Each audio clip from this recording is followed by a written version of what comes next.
Bonjour à toutes et à tous et bienvenue dans ce nouvel épisode de La Voix de la diversité, le balado de Francophonie sans frontières. Selon un aphorisme célèbre, la culture, c'est ce qui demeure dans l'homme lorsqu'il a tout oublié. De vous à moi, je suis plutôt prose et proverbe que poésie et rime. Pourtant, il m'arrive d'apprécier les allitérations et les figures dans les chansons, notamment lorsqu'elles sont chantées en portugais, mais ceci est une autre histoire. Pourtant, demandez-moi des souvenirs d'écoliers ou demandez à des personnes âgées autour de vous de partager des instants de leur enfance, et il est probable que ce qui reviendra à leur mémoire, comme à la mienne, ce seront des bribes de phrases, des vers comme il dit non avec la tête, mais il dit oui avec le cœur, ou bien rien ne sert de courir, il faut partir à point, ou encore ce fut un grand vaisseau taillé dans l'or massif. De sorte que l'on pourrait dire que la poésie, c'est ce qui demeure dans l'homme lorsqu'il a tout oublié. Je suis Timothée Merman et je vous parle depuis Montréal. Pour cette émission consacrée, vous l'aurez compris, à la poésie, j'ai le plaisir de recevoir Jean-Florentin Agbona du Bénin, Aïssatou Job depuis l'Espagne, Barcelone, et ainsi que Mélissa Serrano depuis Paris. Poètes et poétesses, vos papiers.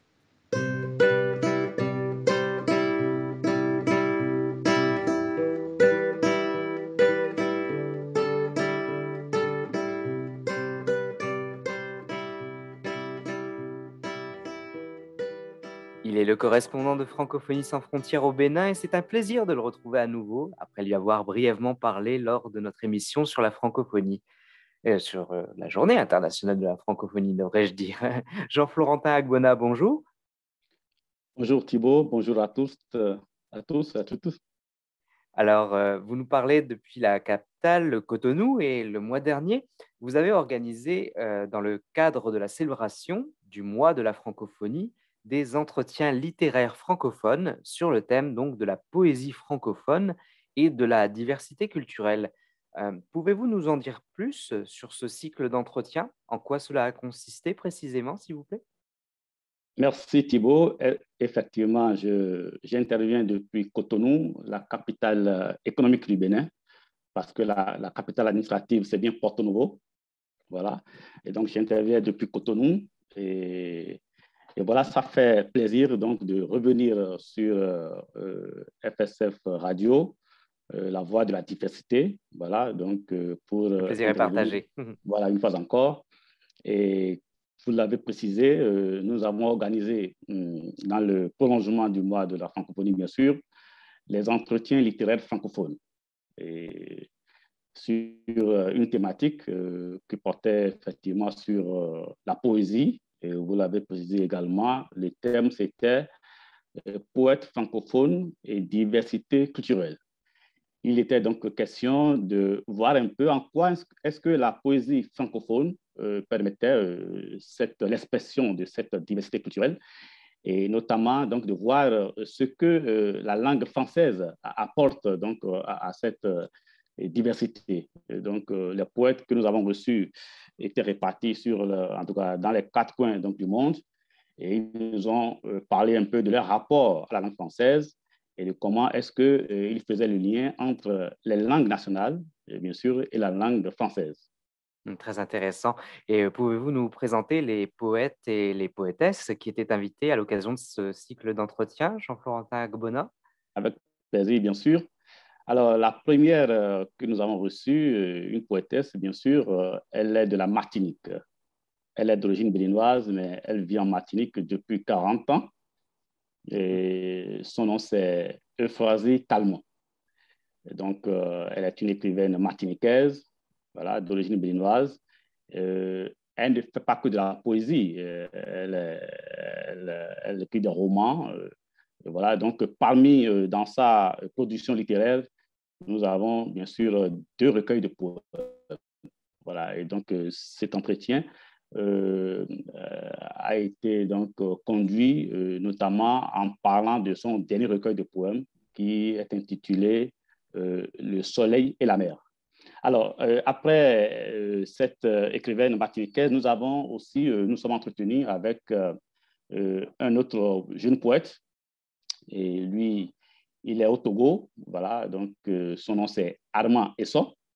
Et justement, avec lui, il était donc question de voir un peu voilà, donc, ce que la poésie représentait pour lui.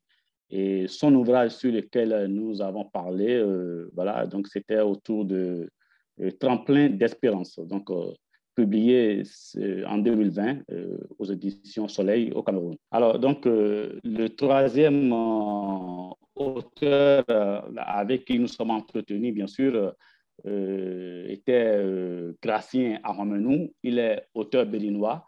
Et lui, je disais qu'il fait une poésie particulière parce que dans ce texte, il passe d'une science millénaire, notamment cette science concerne la sagesse africaine. Il s'agit donc de la science IFA, qui nous dit un peu comment est-ce que nos ancêtres appréhendaient le monde et l'homme donc dans l'existence et son rapport avec l'existence et avec ses semblables, bien sûr, et aussi avec le créateur. D'accord, je rappelle le nom des auteurs, Euphrasie Calmont, Armand Esso ainsi que Gratien Aouamènou. On va le mettre sur voilà, notre site internet et chaîne YouTube, ce qui me fait dire donc que voilà, avec ce dernier auteur, la poésie, c'est un genre littéraire que l'on retrouve donc au Bénin. Oui, bien sûr, la poésie est un genre littéraire que l'on retrouve au Bénin. De plus en plus de jeunes auteurs s'intéressent à la poésie. En tout cas, régulièrement, nous avons donc des, des parutions, d'accord, donc dans ce genre. Voilà, donc la poésie est bien présente au Bénin. D'accord, eh ben, pour une prochaine rencontre, je l'espère, pourquoi pas parler de la relève littéraire et poétique Oui, bien sûr, au bien sûr, Bénin bien sûr, et bien peut-être sûr. aussi les prochaines activités donc de FSF au Bénin que vous organiserez. Jean-Florentin Agbona, merci encore pour votre disponibilité. Merci. Voilà, mais je voudrais préciser que pour moi, la poésie est un mouvement. Bien sûr, la poésie est ce qui permet à l'auteur de parler directement au lecteur. Donc, et ce n'est pas comme les autres genres où il faut interpréter une intrigue, il faut interpréter ce que fait ou ce que disent, en tout cas ce que disent les personnages, ce que font ou ce que disent les personnages. La poésie permet à l'auteur de parler directement au lecteur et ça établit une complicité entre l'écrivain et le lecteur. Alors, poursuivons donc cette complicité aussi avec notre auditoire pour passer à la prochaine chronique. Merci. À très Merci. bientôt. Oui.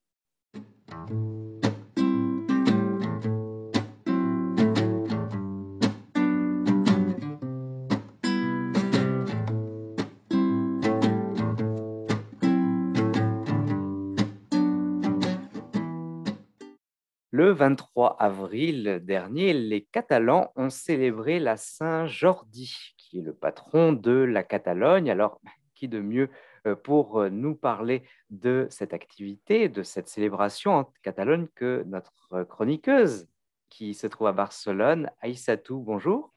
Bonjour Thibaut, comment ça va?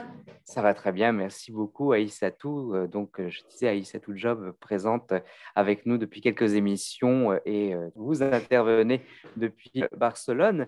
Euh, la Saint-Jordi, alors de quoi parle-t-on? D'où vient cette tradition catalane? Oui, donc le 23 avril dernier, comme vous disiez Thibaut, les Catalans ont célébré une fête très populaire qui est la Saint-Jordi, Jordi étant le patron de la Catalogne. Donc la légende raconte que Saint Jordi aurait sauvé une princesse des griffes d'un dragon. Et dans cette bataille pour libérer la princesse, le sang versé par le dragon se serait transformé en rosier. Donc, Saint Jordi aurait pris une rose et l'aurait offerte à la princesse. De cette légende est née une tradition où les hommes offrent des roses aux femmes importantes dans leur vie et les femmes, en échange, font cadeau de livres aux hommes. C'est finalement une légende que l'on retrouve aussi, je pense, en Angleterre avec le dragon de Saint-Georges. Mais pour ce qui est de la Catalogne, euh, aujourd'hui, en quoi consiste cette tradition? Comment elle se traduit aujourd'hui? Oui, donc effectivement, au-delà de la tradition et de la légende, c'est l'occasion de célébrer la culture littéraire catalane.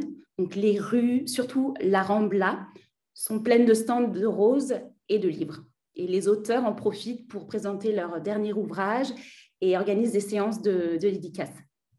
De manière plus globale, le 23 avril a été déclaré par l'UNESCO comme la Journée mondiale des livres et des droits d'auteur. Cette date n'a pas été choisie au hasard, c'est une date symbolique parce que c'est par un 23 avril 1616 que Cervantes, Shakespeare et Inca Garcilaso de Vega sont décédés. L'objectif donc de cette journée est de promouvoir la lecture et rendre hommage aux écrivains et à leurs contributions sociales et culturelles. Et cette année, alors, quelle a été la ville, la capitale qui a été désignée comme capitale Oui. mondiale du livre? La capitale de cette année est Tbilissi, en Oui, en Géorgie. Géorgie. Exactement, avec le slogan « OK, donc votre prochain livre est… » Et donc cette année, des bibliothèques vont être créées à Tbilissi, ainsi qu'un festival du livre pour enfants, dans le but de rendre accessible la lecture à toutes les classes sociales et toutes les générations. D'accord. Et si l'on revient donc en Catalogne, comment se sont passées ces célébrations cette année en période de Covid? Donc cette année, la fête ressemblait à donc les célébrations avant le Covid, parce que l'année dernière, avec le confinement complet du territoire espagnol, on n'a pas du tout célébré la Saint-Jordi. Cette année, comme les années précédentes, l'Institut français de Barcelone a participé vivement à la célébration de cette fête régionale. Donc, tout au long de la journée, dans une ambiance chaleureuse avec des crêpes et en musique, des séances de dédicaces d'auteurs francophones ont eu lieu dans le lieu culturel, avec des écrivains comme Amélie de Lima, qui présentait son dernier thriller Dans ma maison sous terre, ou encore Georges Gay et son autofiction J'irai vers mon bonheur. Donc l'événement a aussi été commandité par la librairie Raïmes. Je ne sais pas si vous en souvenez, Thibaut, c'est la librairie francophone que j'avais présentée lors d'une autre chronique. Oui, on invitera donc notre auditoire à réécouter cette chronique où il était question de la librairie Raïmes. Pour finir, petite question personnelle, Aïssatou, avez-vous eu votre rose? Cette année, j'ai eu de la chance. J'ai eu 3 roses et je me suis offerte un livre. Vous avez bien eu raison et on en profite pour voilà, offrir un bouquet de fleurs virtuelles à notre auditoire à l'occasion de cette fête des livres. Offrez des livres et offrez des fleurs. Merci beaucoup, Aïssatou Job. Merci Thibaut, à bientôt. Au plaisir.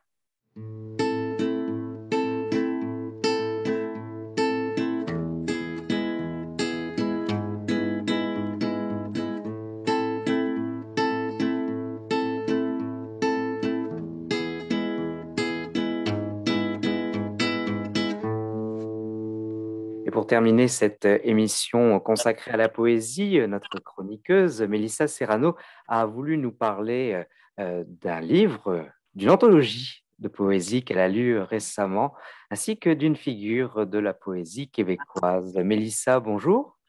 Bonjour Thibaut. Alors, commençons, si vous le voulez bien, avec cette anthologie de la poésie que vous avez parcourue et dont vous vouliez nous faire part. Oui Thibaut, effectivement, donc il s'agit d'une anthologie de la poésie actuelle des femmes au Québec. Quand on dit femmes actuelles, on parle des poétesses qui ont écrit entre 2000 et 2020.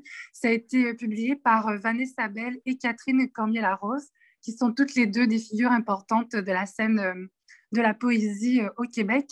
Et donc, c'est une œuvre qui recense les voix féminines en poésie importantes au Québec. On peut penser à des autrices comme Daphné B, Martine Audet, aussi Clémence Dumas-Côté, Mireille Gagné, Marjolaine Beauchamp, etc., etc. Donc, c'est vraiment une œuvre passionnante pour quiconque a envie de s'intéresser à la poésie québécoise et particulièrement à la poésie écrite par des femmes. Donc, c'est vraiment un recueil que je conseille à tout le monde. Donc, je vais répéter le nom. C'est l'anthologie de la poésie actuelle des femmes au Québec de 2000 à 2020 et c'est aux éditions du Remue-Ménage. Donc, voilà.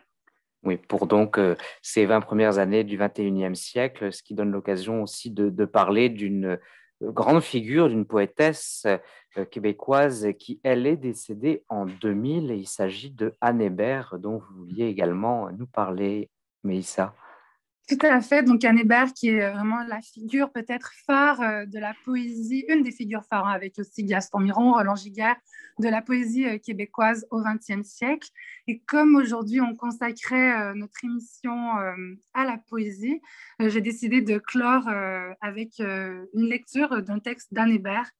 Anne Hébert qui est connue pour ses romans, hein, comme Les Fous de Bassan, Kamouraska, mais qui était aussi donc une grande poète et qui était célébrée des deux côtés de l'Atlantique, hein, très, très reconnue en France également. Et je vais donc aujourd'hui vous lire de façon bien humble un texte d'Anne Hébert qui s'appelle « Nos mains au jardin ».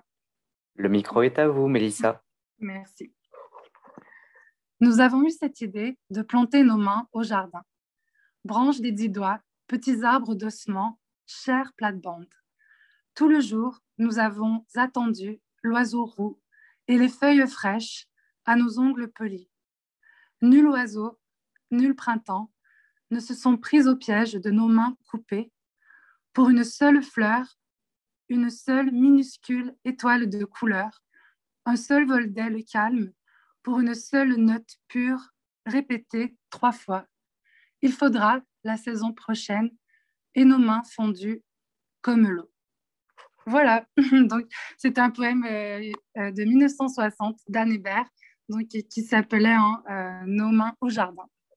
Et c'est de nouveau sur ces quelques lignes de poésie que se conclut cet épisode de La Voix de la Diversité. Merci à vous qui nous écoutez aux 4 coins de la francophonie. À l'animation, Thibaut Temerman. Merci à notre invité Jean-Florentin Agbona de Cotonou et nos chroniqueuses Aïssatou Job de Barcelone et Mélissa Serrano de Paris. Musique originale, Florent Cheminal. Réalisation, Sophie Hamel Dufour. Une production Radio Francophonie Sans Frontières, FSF 2021. Pour nous rejoindre, voici notre adresse courriel radio.francosansfrontières, frontières au pluriel, @gmail.com. Nous vous disons à la prochaine, portez-vous bien.